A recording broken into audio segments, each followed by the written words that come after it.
Hello दोस्तों, मैं ऋषि आनंद आप लोगों का स्वागत करता हूं मेरे ऑफिशियल यूट्यूब चैनल पर जिसका नाम है वैदिक गणित। तो दोस्तों ये क्वांटम कैट बाय सर्वेश के वर्मा सॉल्यूशन सीरीज 9th चल रही है और इस सीरीज में आपको एवरेज का सॉल्यूशन देखने को मिलेगा। ठीक है, ये एवरेज का पार्ट 5 है। अभी लेवल 1 चल रहा है। ठीक है, ध्यान दीजिएगा, अभी लेवल 1 चल रहा है और ये लेवल 1 का जो है ये 5वां पार्ट है। ठीक है ना। इसमें आपको लेवल 1 के क्वेश्चंस के सॉल्यूशन देखने को मिलेंगे और मैं इसमें कितने लूंगा क्वेश्चंस, 10 क्वेश्चंस के आपको सॉल्यूशन इस वीडियो में देखने को मिलने वाले हैं। ठीक है। और ये कौन सी बुक के मैं करवा रहा हूँ, क्वांटम कैट बुक की करवा रहा हूँ जो कि सर्वेश के वर्मा द्वारा लिखी गई ये बुक है। ठीक है ना। तो फ्रेंड्स ये वीडियो जो एसएससी सीजीएल का प्रिपरेशन कर रहे हैं, सीएचएसएल का या फिर सीपीओ का, उनके लिए काफ़ी ज़्यादा इंपॉर्टेंट है। साथ ही साथ अगर IBPS bank PO clerk examination में प्रिपरेशन कर रहे हैं या फिर SBI bank PO clerk examination preparation कर रहे हैं या फिर कैट मैट जैट एग्जामिनेशन का प्रिपरेशन कर रहे हैं ना, तो उनके लिए काफ़ी ज़्यादा इंपॉर्टेंट है ये वीडियो। ठीक है।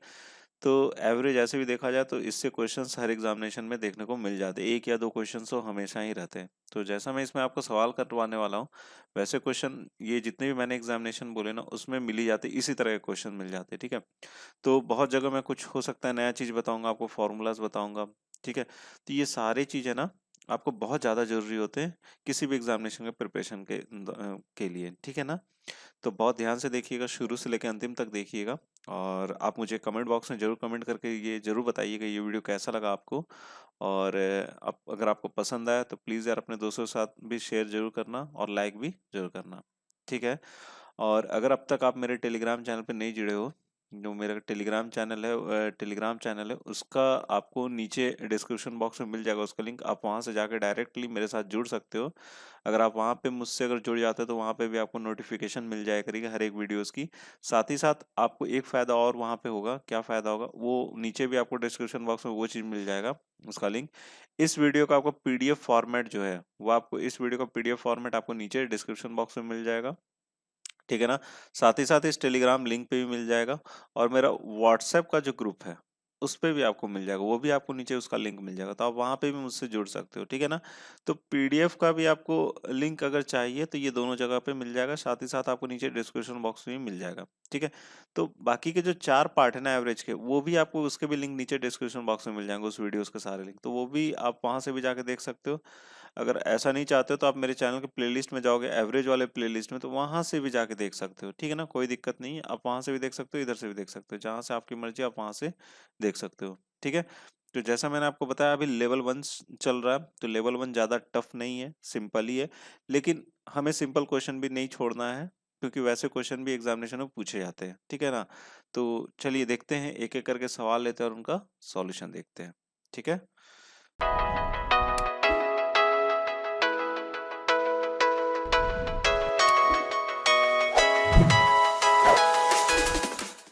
तो दोस्तों पहला सवाल आपके स्क्रीन पर है। पहला सवाल क्या है, the average income of all the Infosys employees is ₹20,000 per month.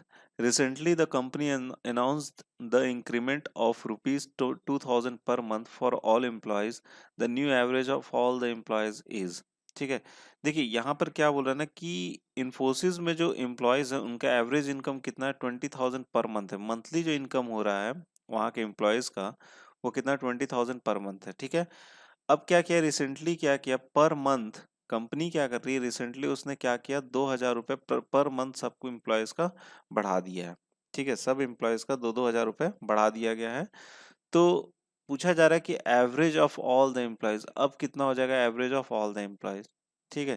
तो देखो इस सवाल का अगर देखा जाए तो यहीं से हम निकाल सकते हैं, 20,000 है पहले से एवरेज इनकम, अब सब में 2-2 हजार बढ़ गया तो हमारा क्या हो जाएगा, 2,000, क्योंकि एम्प्लॉयज के यहाँ भी आपके ना घट रहे ना बढ़ रहे, ऐसा कुछ बोला नहीं जा रहा। तो सिंपली अगर हम देखा जाए तो 20,000 पहले भी था, अब 2,000 सबके बढ़े, तो मतलब सबके बढ़े तो सबके 2-2 हजार बढ़े। तो मैं ये चीज बोल सकता हूँ कि 20,000 तो भैया पहले से है ही। ठीक है, बहुत ध्यान से सुनिएगा, 20,000 पहले से तो है ही। अब सबको क्या है कि 2-2 हजार बढ़ गया, लेकिन यहाँ पे एम्प्लॉयज जो है ना, एम्प्लॉयज पहले भी अगर एक्स नंबर ऑफ एम्प्लॉयज थे तो बढ़ने के बाद भी एक्स नंबर ऑफ एम्प्लॉयज है, एम्प्लॉयज में कोई भी कमी नहीं हो रही है। तो जब एम्प्लॉयज में कमी नहीं हो रही तो एवरेज इनकम मेरा वही तो हो जाना चाहिए, जितने से बढ़ गया फिर से वही उसमें मैं जोड़ दूंगा, तो सिंपली मेरा जवाब कितना आ जाएगा, 22,000 आ जाएगा, इन दोनों को जोड़ दिया तो। ठीक है। तो मेरा 22,000 आ गया, तो 22,000 मेरा क्या हो जाएगा, जवाब हो जाएगा। ठीक है, अगर ऐसे सोचा जाए तो। अगर आप इसको देखना चाहते ये चीज कैसे हुआ, ये भी चलो हम देख लेते। देखो अगर मैं बोलूँ टोटल इनकम एवरेज बोला जा रहा है, 20,000 क्या एवरेज है, तो मैं बोल सकता हूँ टोटल इनकम, और वहां पर मैंने कितना बोला, एक्स एम्प्लॉयज है, कितने एम्प्लॉयज है, एक्स एम्प्लॉयज है, उससे डिवाइड किया तो मेरा कितना आ गया, ये 20,000 आ गया। क्लियर है ये? ठीक है, तो मैं बोल सकता हूँ कि टोटल इनकम कितना होगा, टोटल इनकम हो जाएगा मेरा 20,000 इंटू एक्स, हो जाएगा भैया 20,000 इंटू एक्स हो जाएगा। क्लियर है यहाँ तक? अब क्या हुआ, मैंने सबका 2,000 पर मंथ मैंने क्या कर दिया, बढ़ा दिया, सॉरी इन्फोसिस वाले ने बढ़ा दिया, मैंने नहीं बढ़ाया, इन्फोसिस के मालिकों ने 2,000 पर एम्प्लॉयज पे बढ़ा दिया। तो टोटल इनकम जो था वो तो था ही, अब उसमें क्या किया, एक्स एम्प्लॉयज हैं तो सबको 2-2 हजार बढ़ा दिया, तो मैं बोल सकता हूँ 2-2 हजार सबको बढ़ा दो, 2,000 एक्स हो जाएगा। अब इनका हमसे क्या पूछा जा रहा है, एवरेज पूछा जा रहा है कि बढ़ने के बाद 2-2 हजार रुपए बढ़ने के बाद पर एम्प्लॉयज पर मंथ जो बढ़ रहा है, तो सबका बढ़ने के बाद आपको कितना एवरेज होगा। ठीक है, तो total income is equal, total income मेरा कितना है, 20,000 आया, तो मैंने यहाँ पे लिख लिया 20,000 एक्स, प्लस में क्या हो जाएगा यहाँ पे 2,000 एक्स हो जाएगा, अब बटे में कितना हो जाएगा, ये एक्स हो जाएगा। क्लियर, एक्स एक्स सारा क्या हो जाएगा, कैंसिल आउट हो जाएगा, कितना बच जाएगा यहाँ से, 22,000 रुपए आ गया। 22,000 एवरेज इनकम, अभी भी एवरेज इनकम कितना हो गया, 22,000 रुपए। तो 22,000 इज दी करेक्ट आंसर। देख रहे हैं, मैं यहाँ से भी आपको बोला था 22,000 ही आएगा, यहाँ से भी क्या आया आपका, कैलकुलेट करने पे भी 22,000 आया। ठीक है दोस्तों, तो फ्रेंड्स आई होप आपको ये क्वेश्चन समझ में आ गया होगा। ठीक है ना, चलिए अब अगला सवाल देखते हैं हम लोग। हाँ तो दोस्तों अगला सवाल आपकी स्क्रीन पर है। अगला सवाल क्या है, the average age of 10 students in a class is 20 years. If a new student is also included, then the new average age of all the students increases by 1 year. The age of new student is, ठीक है। देखो इस सवाल में क्या बोला जाए, बहुत अच्छा सवाल है, बहुत ही ज्यादा इंपॉर्टेंट सवाल है। देखिए इस सवाल में क्या बोला जा रहा है कि 10 बच्चे हैं किसी क्लास में, उनका एवरेज उम्र कितना है, 20 साल है। ठीक है, अब वहां पर हमने एक नया बच्चा इंक्लूड किया, a new student is also included, then the new average age of all the students increases by 1 year. एक बच्चे को जैसे ही हमने इंक्लूड किया ना, एक नए बच्चे को जैसे ही हम लोगों ने इंक्लूड किया, तो सारे बच्चों का एवरेज एज जो है कितने साल से बढ़ गया, 1 साल से बढ़ गया। कितने साल से बढ़ गया, 1 साल से बढ़ गया। तो पूछा जा रहा है कि तो भैया उस नए बच्चे का उम्र क्या था, उस नए बच्चे का उम्र क्या है, था नहीं क्या है। ठीक है, तो देखो ऑब्वियसली यहाँ पे एक चीज मुझे पता चल रहा है कि उम्र क्या है ना, सबका एवरेज का बढ़ गया। तो ये चीज मैं बोल सकता हूँ कि जो बच्चा यहाँ पे न्यू स्टूडेंट आ रहा है, वो जो एवरेज एज था उससे ज्यादा उम्र लेकर आ रहा है, तभी तो उसका एवरेज एज, तभी तो उसका एज क्या है, सबका क्या हुआ, 1 साल से बढ़ गया। उससे ज्यादा लेकर आ रहा है तब सभी से बढ़ गया। मैं बोल सकता हूँ यहाँ पे 10 बच्चे हैं, 10 स्टूडेंट्स, उनका एवरेज उम्र कितना है, 20 ईयर्स है। ठीक है, अब उसमें एक बच्चा बाहर से एंटर किया, उस ग्रुप में, उस ग्रुप में एक बाहर से बच्चा एंटर किया, तो सबका जो है ना 1 साल से क्या हो गया, 1 ईयर से सबका एवरेज एज बढ़ गया। तो इसका मतलब क्या है कि ये जो बच्चा इंटर हुआ, ये जो बच्चा जो इंटर हो रहा है ना, उसका उम्र इस इन सारे एवरेज, इनका जो एवरेज है ना उससे क्या होगा, बड़ा होगा। तभी तो ये एवरेज एज क्या हो गया, सबका बढ़ गया 1 साल से। ठीक है, तो देखो एक बच्चा अब यहाँ पे इंटर हुआ, तो मैं बोल सकता हूँ कि एक बच्चा जो इंटर हुआ वो कितना हुआ आपका, 1 हो जाएगा। 10 से कितना हो जाएगा, 11, मतलब उसका 20 से क्या है, ज्यादा है। 20 से ऑब्वियसली ज्यादा, कितना ज्यादा होगा, अब कितने हो गए वहां पे, 11 हो गए। कितना ज्यादा होगा, 1 साल से सब में बढ़ा, तो 1 साल से सब में बढ़ा है, तो 1 से मल्टीप्लाई कर दिए। इनको जोड़ो तो कितना हो जाएगा, 20 अब प्लस 11, दोनों को जोड़ दिया तो कितना हो गया, 31। तो 31 ईयर्स का वो क्या था, आपको बच्चा है। कितने साल का वो बच्चा, 31 ईयर्स का क्या है, वो बच्चा है। क्लियर हो गया होगा ये चीज। ठीक है ना, ऐसे ही इसका शॉर्टकट है, ज्यादा हमें इसमें समय नहीं लगाना है। ठीक है ना, चलिए अगला सवाल देखते हैं। तो दोस्तों अगला सवाल आपके स्क्रीन पर है। क्या बोला जा रहा है, the average weight of 24 wheelers is 180 kg. If an old car is removed from this group of the four-wheelers, the new average weight decreases by 2 kg. The weight of removed car is, ठीक है ना, ये भी बहुत खूबसूरत सवाल है, इससे पीछे वाला भी खूबसूरत है, ये भी खूबसूरत, दोनों बहुत ज्यादा इंपॉर्टेंट है। ऐसे सवाल जो है ना हमेशा एग्जामिनेशन में देखने को मिलते हैं, किसी भी एग्जामिनेशन में इस तरह के सवाल हमेशा देखने को मिलते हैं। तो यहाँ पे हमने करना क्या है, समय ज्यादा नहीं लगाना है, इसको शॉर्टकट से ही सॉल्व करना है। देखो पिछले वाले सवाल में क्या बोल रहा था कि वहां पे एक बढ़ रहा था, ठीक है, वहां पे क्या हो रहा था, बढ़ रहा था। यहाँ पर क्या हो रहा है कि एक जो है ना यहाँ से जा रहा है, मतलब क्या बोल सकते हैं कि 24 व्हीलर्स है, समझा देता हूँ आपको।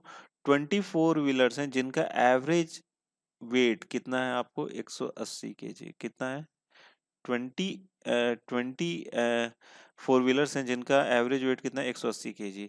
If an old car is removed, इसमें से एक ओल्ड कार को हम क्या करते हैं, रिमूव करते हैं, जिसकी वजह से क्या होता है कि सबका एवरेज वेट में 2 kg से क्या हो जाता है, कमी आ जाता है। तो ऑब्वियसली क्या होगा, जो एवरेज केजी होगा, ठीक है, एवरेज वेट जो होगा उससे क्या होगा, उसका ज्यादा वेट होगा, तभी तो 2 kg क्या होता है उसमें, डिक्रीज हो जाता है सबके एवरेज में। तो मैं यहाँ पे बोल सकता हूँ कि 180 तो होगा ही होगा, अब उससे क्या होगा, ज्यादा होगा, क्योंकि रिमूव कर रहे हैं, निकाल रहे हैं, और सबका क्या हो रहा है, डिक्रीज हो रहा है। तो ज्यादा लेकर आया ज्यादा होगा उसका वेट। कितना ज्यादा होगा, देखो 2 kg से उसका क्या हो रहा है, घट रहा है। अब देखो यहाँ से एक कम हो रहा है, पहले 20 था, अब कितना हो जाएगा यहाँ पे, 19 हो जाएगा, 1 कम हो जाएगा ना, तो 19 हो गया, और इंटू क्या हो जाएगा यहाँ पे, 2। ठीक है, 2 से सबका डिक्रीज हो रहा है, तो ये कितना हो जाएगा, 180 प्लस 19 दूना कितना हो जाएगा, ये 38।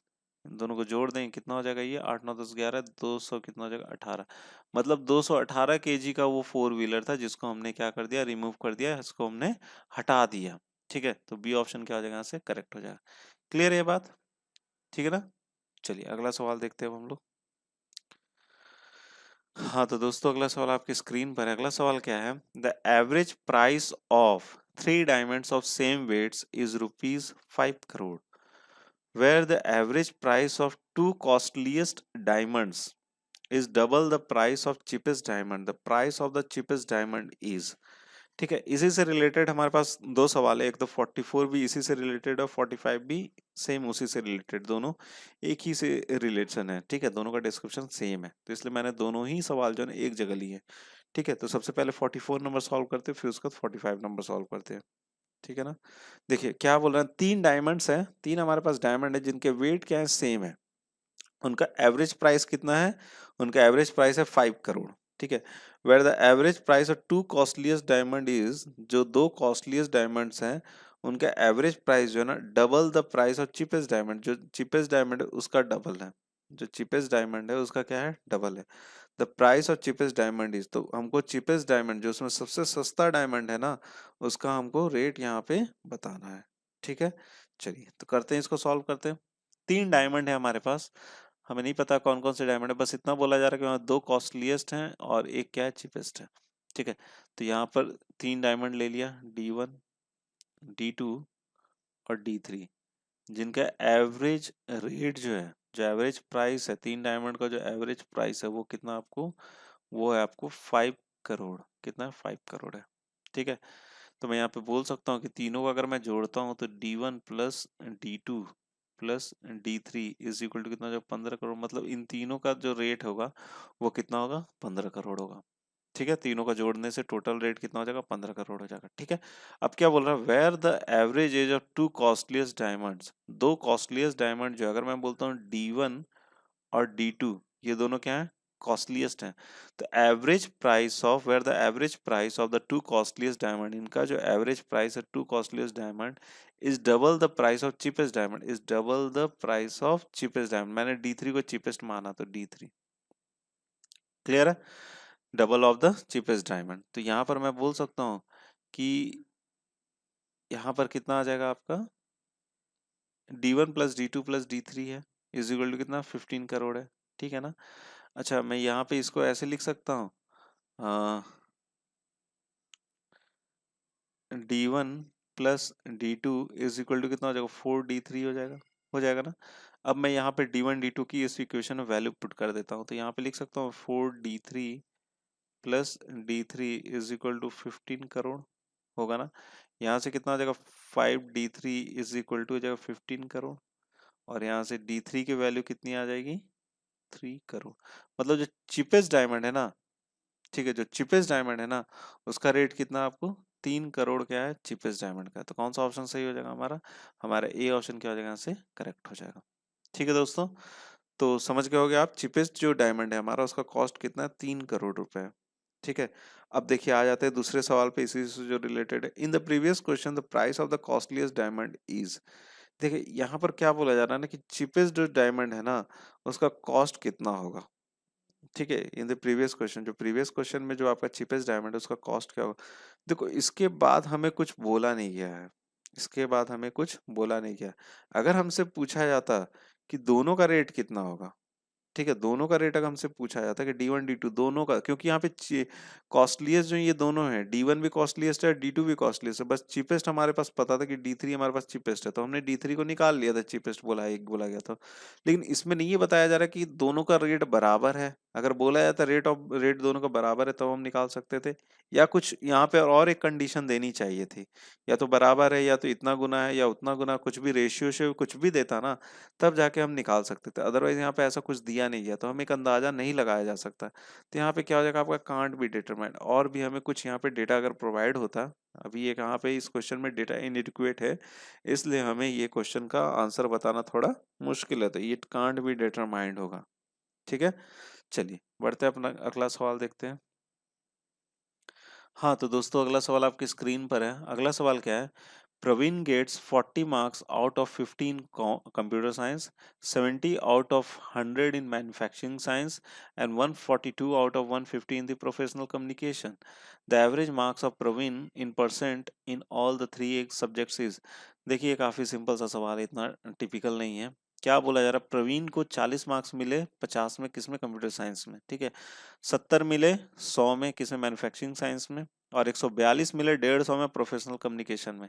तो average marks of Praveen in all the three subjects is, तो एवरेज मार्क्स प्रवीण का हमें बताना है। तो देखिए कंप्यूटर साइंस में कितने मिले उसको, 40 मिले, कितने में, टोटल मार्क्स कितने थे, 50 के थे भैया, तो उसमें 40 मिले। ठीक है, अब यहाँ पर क्या मैन्युफैक्चरिंग साइंस है, मैन्युफैक्चरिंग साइंस में भाई साहब को कितने मिले, प्रवीण को 142 मार्क्स मिले, कितने में, 150 में मिले। ठीक है, अब आ जाते हैं भाई साहब, सॉरी ये इसमें मिले, प्रोफेशनल कम्युनिकेशन में मिले, सॉरी ये प्रोफेशनल कम्युनिकेशन का है। मैन्युफैक्चरिंग साइंस में कितने मिले, मैन्युफैक्चरिंग साइंस में इनको मिले 70 नंबर मिले, कितने में, 100 में। ठीक है, तो इनको टोटल मार्क्स कितने मिले, टोटल मार्क्स इनको मिले 2, 7 4 11 5 15, ये कितना जो 252 इसको टोटल मार्क्स मिले। कितना मार्क्स का हो रहा था, वो हो रहा था आपको 300 मार्क्स का हो रहा था, 300 मार्क्स का हो रहा था, टोटल मार्क्स ये है, और इतने इन्होंने गेट किया, उनको मिला। ठीक है, तो एवरेज निकालना, तो एवरेज निकाल लेते, परसेंटेज 252 ये उनको मिला, टोटल मार्क्स कितना था 300 में, इंटू क्या कर लेंगे यहाँ पे 100 कर लेंगे, 2 0 यहाँ से कैंसिल आउट हो जाएगा, 3 8 24 और 3 4 12 हो जाएगा, कितना परसेंट हो जाएगा एवरेज मार्क्स का, ये हो जाएगा आपको 84%। तो कौन सा ऑप्शन सही हो जाएगा हमारा, ए ऑप्शन क्या हो जाएगा यहाँ से करेक्ट हो जाएगा। ठीक है दोस्तों, तो सिंपल सा सवाल था ये। चलिए अब अगला सवाल देखते हैं। हाँ तो दोस्तों अगला सवाल आपके स्क्रीन पर है। अगला सवाल क्या है, the average of all prime and composite numbers up to 100 is. देखिए हमें क्या बताना है यहाँ पे कि 100 तक जो हमारे प्राइम और कंपोजिट नंबर्स हैं उनका हमें एवरेज बताना है। ठीक है, तो एक बात जान लो यहाँ पे, वन जो होता है, वन जो होता है ये नीदर प्राइम होता है और नॉर कंपोजिट होता है, इस बात का ध्यान रखना। ये ऐसे भी सवाल आते हैं, कोई कौन सा ऐसा नंबर है जो कि न प्राइम होता है ना कंपोजिट नंबर होता है। ठीक है, तो वन जो होता है वो न तो प्राइम होता है ना कंपोजिट नंबर होता है। अब क्या बोल रहा है कि 100 तक हमें क्या निकालना, 100 तक हमें निकालना है एवरेज निकालना है। तो देखो अगर हम 100 तक निकालते हैं तो हमें कहाँ से स्टार्ट करना पड़ेगा, शुरू कहाँ से करना पड़ेगा, वन तो हट जाएगा, ना तो प्राइम है ना ही कंपोजिट है, तो 2 से स्टार्ट करना, 2 + 3 + 4 +5 एंड सो ऑन, ये कहाँ तक चलता जाएगा आपका 100 तक चलता जाएगा। तो इसका हमें क्या निकालना है, एवरेज निकालना। ठीक है, इसका क्या निकालना है, हमें एवरेज निकालना। तो देखो वन तो हट गया, तो इसका मतलब हमें ये चीज पता चल सकता है, ये चीज मैं बोल सकता हूँ कि यहाँ पे कितने नंबर्स हो जाएंगे, 99 नंबर्स हो जाएंगे। कितने नंबर्स हो जाएंगे, 99 नंबर्स हो जाएंगे। ठीक है, तो इनका एवरेज निकालने के लिए क्या करोगे, इनका एवरेज निकालने के लिए 2 + 3 + 4 + 5 एंड सो ऑन, ये आ जाएगा 100 बटे में कितना हो जाएगा, ये 99। ठीक है, ऊपर में सबका सम निकाल लेंगे, उसको 99 से हम डिवाइड कर देंगे तो हमारा निकल जाएगा। ठीक है, तो 2 से देखो थोड़ा सा मुश्किल होगा, तो मैं एक काम कर सकता हूँ, यहाँ पे ये चीज बोल सकता हूँ 1 + 2 + 3 + 4 + 5 एंड सो ऑन, ये आ गया 100 तक। और यहीं पे मैंने क्या कर दिया, माइनस कर दिया कितने से, 1 से भी। 1 ही यहाँ पे ऊपर ऐड किया था ना, इस साइड मैंने 1 ऐड किया, तो ये 1 क्या करना पड़ेगा, माइनस करना पड़ेगा कैलकुलेशन को बस आसान करने के लिए, और कुछ नहीं है। यहाँ पे 99 यहाँ लिख दिया। तो देखो 1 से लेकर 100 तक का सम, इसको हम क्या लिख सकते हैं, n into n plus one होता, तो 100 इंटू एन प्लस वन, तो कितना हो जाएगा, 101 प्लस वन बटे में कितना हो जाएगा, n into n plus one plus by two होता है, ठीक है। और यहाँ पे -1 लिख लेंगे, और बटे में कितना आ जाएगा आपका, 99 आ जाएगा, ठीक है। ये हो गया आपको 50, हो जाएगा 50। यहाँ पर कितना आ जाएगा, 5050 -1 बटे में कितना लिख लेंगे, 99 लिख लेंगे, ठीक है। इसको जब हम माइनस करेंगे तो 504 कितना आ जाएगा, 9 आ जाएगा, और बटे में आ जाएगा आपको 99। क्लियर है ये चीज, ठीक है। अब इसको 99 से डिवाइड करोगे तो ये 5 से जाएगा और 1 से जाएगा, ठीक है। कितना आ जाएगा यहाँ पे 51, तो एवरेज कितना आ गया आपका 51। तो कौन सा ऑप्शन सही हो जाएगा हमारा, ए ऑप्शन क्या हो जाएगा, यहाँ से करेक्ट हो जाएगा। ठीक है दोस्तों, तो फ्रेंड्स इसका आपको सॉल्यूशन समझ में आ गया होगा, ठीक है। इस बात का यहाँ पे एक चीज आपको नया चीज सीखने को क्या मिला, यही चीज मिला कि वन जो होता है ना, अगर आप नहीं जानते थे तो इस चीज को जान लो, ना तो वो प्राइम होता है, ना ही वो कंपोजिट नंबर होता है, ठीक है। चलिए बढ़ते अपना अगला अगला सवाल देखते हैं।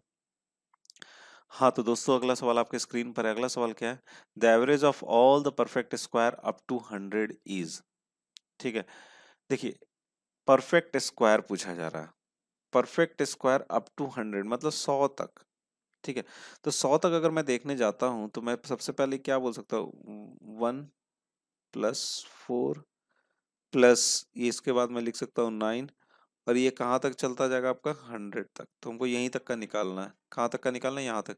तो एक्चुअली में ये है क्या चीज, एक्चुअली में ये है आपका 1 का स्क्वायर प्लस 2 का स्क्वायर प्लस 3 का स्क्वायर, और प्लस इसका 16 का 4 का स्क्वायर, और ये कहाँ तक चला जाएगा आपका 10 का स्क्वायर, 100 वही तो 10 का स्क्वायर है। तो इसका हमें क्या निकालना है, एवरेज निकालना है। तो कहाँ तक जा रहा है ये 10 तक जा रहा है, कहाँ तक जा रहा है, ये 10 तक जा रहा है। बस इनका क्या कर दो, एवरेज को सॉल्व कर लो, हमारा निकल जाएगा। तो देखो ऊपर में क्या है ना, हमको ऊपर में स्क्वायरिंग का सम देखना है हमें। तो स्क्वायरिंग का जो होता है, अगर हम एन स्क्वायर का सम निकालते हैं, एन स्क्वायर का सम, तो एन स्क्वायर का सम क्या होता है, n into n plus one into 2n+1 बटे में 6, बटे में क्या हो जाता है आपका, 6 हो जाता है। तो ये चीज याद रखना है, इससे रिलेटेड बहुत सारे सवाल आपको एग्जामिनेशन में पूछने को मिलते हैं, तो ये खाली ये भी चीज पूछा जा सकता है। तो हमने यही फॉर्मूला यहाँ पे लगाना, 1² + 2² + 3² कहाँ तक जा रहा है आपको, 10² तक जा रहा है। तो 10 हमारा यहाँ n की वैल्यू क्या हो जाएगी, n की वैल्यू 10 हो जाएगी ना, कहाँ तक जा रहा है, 10 तक जा रहा है। तो 10 हो जाएगी, तो 10 हो जाएगी, तो यहाँ पे लिख लेते हैं 10 इंटू 10+1, और यहाँ पर कितना हो जाएगा, 2 इंटू 10+1 बटे में कितना लिख लेंगे, 6 इंटू 10, यही लिखेंगे। क्लियर है, 10 10 तो यहीं से कैंसिल आउट हो जाएगा। अब कितना बच जाएगा ऊपर में बच जाएगा 11 इंटू क्या हो जाएगा, 20+21 हो जाएगा, बटे में कितना आ जाएगा आपका, 6 आ जाएगा। तो यहाँ से आ जाएगा आपका कितना आ जाएगा, 3 2 जा 6 हो जाएगा, 3 7 21 हो जाएगा, ये हो जाएगा 77 बटे में 2। तो ये हो जाएगा 2 3 जा 6, 2 8 16, 2.5 38 38.5। तो इसका कौन सा ऑप्शन सही हो जाएगा हमारा, ए ऑप्शन क्या हो जाएगा, यहाँ से करेक्ट हो जाएगा। ठीक है फ्रेंड्स, तो फ्रेंड्स आई होप आपको ये क्वेश्चन समझ में आ जाना चाहिए। ठीक है, यहाँ पर पूछा क्या जा रहा था आपसे, average of all the perfect square up to 100, मतलब 100 तक जो हमारा परफेक्ट स्क्वायर है उसका क्या निकालना हमको, एवरेज निकालना है। ठीक है, क्लियर हो गया होगा ये चीज। चलिए अगला सवाल देखते हैं हम लोग। हाँ तो दोस्तों अगला सवाल आपके स्क्रीन पर है। यहाँ पर आपसे क्या पूछा जा रहा है, the average of all the non negative integers up to 99, 100 तक हमारे जितने भी नॉन निगेटिव इंटीजर्स है ना, उनका एवरेज निकालना है।